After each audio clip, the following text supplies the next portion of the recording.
Hello students, how are you all? I hope you all are doing very well. So students, today we are going to start a new chapter number 19, Figures of Speech. तो चलिए बच्चे शुरू करते हैं इस chapter को. Figures of speech make writing interesting. Let us study some figures of speech. तो बच्चों सबसे पहले समझेंगे फिगर्स ऑफ स्पीच जरूरी क्यों है, क्योंकि हमारी राइटिंग को क्या कर देता है, इंटरेस्टिंग बना देता है. चलिए देखते हैं. पहला है आपका smile.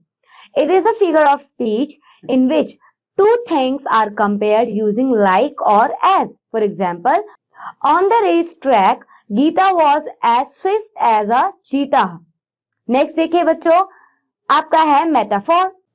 It is a figure of speech in which comparison between two things is implied.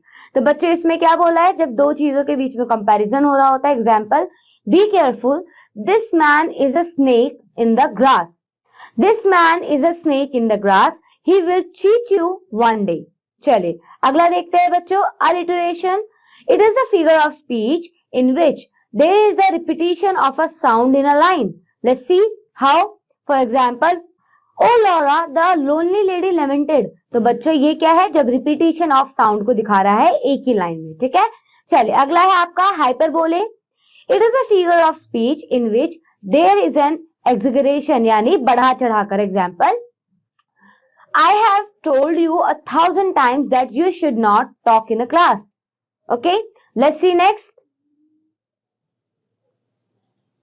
Next है आपका onomatopoeia.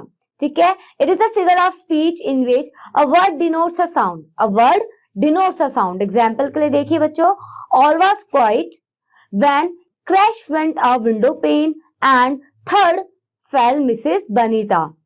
तो बच्चों अगला देखें, personification.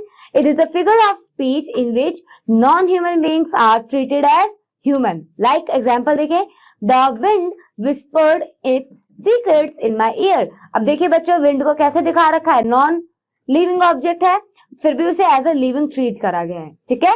चलिए आगे बढ़ते हैं, एक्सरसाइज के क्वेश्चन देखते हैं बच्चों. इसमें क्या बोला है, Write some more examples of the following figures of speech. यहाँ पे आपको बच्चों कुछ figures of speech दिए हुए हैं. आपको क्या करना है, इनके एग्जाम्पल लिखना है. हम एक करके देखते हैं, बाकी आप खुद करिएगा. ठीक है. हम देखेंगे बच्चों ओनोमाटोपोइया का. ठीक है. चलो इसके एग्जाम्पल देखते हैं. तो इसमें आप क्या लिख सकते हैं बच्चों, आप कोई भी सेंटेंस लिख सकते हैं, बट वो उसको फॉलो करना चाहिए. चलिए देखते हैं. पहला आप एग्जाम्पल लिख सकते हैं, द बजिंग बीज. बजिंग बीज बच्चों देखिए सेम साउंड आ रही है ना एक ही लाइन में. Hovered around the hive. Next आप क्या लिख सकते हैं, the thunder road in the distance. Thunder road. तो देखिए कैसे एक साउंड आ रहा है. तो इस तरीके से आपको ओनोमाटोपोइया का लिखना है. पर्सोनिफिकेशन और हाइपरबोले का आप खुद करिएगा. ठीक है. चलिए आगे बढ़ते हैं. Let us now learn a few more figures of speech. चलिए देखते हैं. When non-human beings are addressed as human, or people who are dead are addressed if they were alive, such a figure of speech is known as an apostrophe. Like देखते हैं बच्चे example, Oh wind that sings so loud a song. Next, Oh death, layest thou thy cold hand on my beloved bro. Apostrophe should not be confused with the personification. In personification, we talk about non-human beings as if it were human beings, whereas in apostrophe, we talked to a non-human thing as if it were human. For example, देखिए बच्चों, the tree wrapped its branches lovingly over the orphans. ये आपका आएगा personification में. यहाँ पे जो tree है बच्चों, non-human beings as a क्या करा गया है, जैसे कि वो अलाइव हो. वहीं पर बच्चे जो अगला है आपका apostrophe, O tree do you wrap your branches lovingly over the orphans. अब यहाँ पे क्या करा है हमने बच्चों, ये है आपका एपोस्ट्रोफी जो शो कर रहा है.